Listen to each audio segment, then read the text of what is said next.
ఇప్పుడే జీ5 app download చేయండి. చూడండి మీ ఫేవరెట్ టీవీ షోస్ ఎప్పుడైనా ఎక్కడైనా.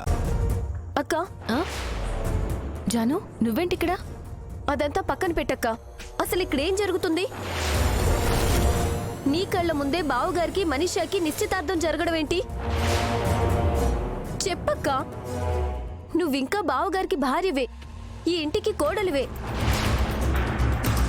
అవన్నీ మర్చిపోయి ఏ హక్కుతో మనీషాకి బావుగారికి ఎంగేజ్మెంట్ చేస్తున్నారు?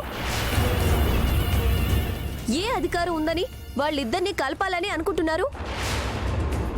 పేరుకి పెద్దవాళ్ళు, పెద్ద చదువులు చదువుకున్న వాళ్ళు, పెద్ద మేడల్లో ఉంటున్న వాళ్ళు, కానీ పెద్ద మనసు మాత్రం వీళ్ళకుండదు. కనీసం నీకు విడాకులయ్యేంత వరకైనా ఆగాలన్న జ్ఞానం వీళ్ళకి లేదు. జాను, అంత పెద్ద పెద్ద మాటలు ఎందుకు చెప్పు? వాళ్ళు చేసే పనులకి జీవితాలు నాశనం అయిపోతున్నాయి. వాళ్ళ అహంకారానికి ఇక్కడ కొన్ని బతుకులు కన్నీటి పాలైపోతున్నాయి. అవన్నీ తెలిసి కూడా నువ్వు సహనంగా ఉండగలవేమో, నేనుండలేనక్కా.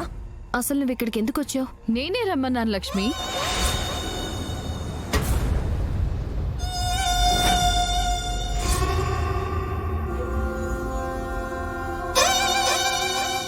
నువ్వా? అవును లక్ష్మి, ఎవరి మూలంగా అయితే ఈ నిశ్చితార్థానికి దారి పడిందో ఆ మనిషి లేకపోతే ఎలా? ఎవరి పిచ్చి పని వల్ల నాకు మిత్రకి నిశ్చితార్థం జరుగుతుందో ఆ పిచ్చి పనికి కారణమైన వాళ్ళు ఈ నిశ్చితార్థంలో లేకపోతే ఎలా? నా గురించి అందరూ తప్పుగా మాట్లాడుకోవాలి అని, నా గురించి అందరికీ తప్పుడు ప్రచారం చేయాలని జాను ఒక మహా అద్భుతమైన ప్లాన్ వేసింది కదా.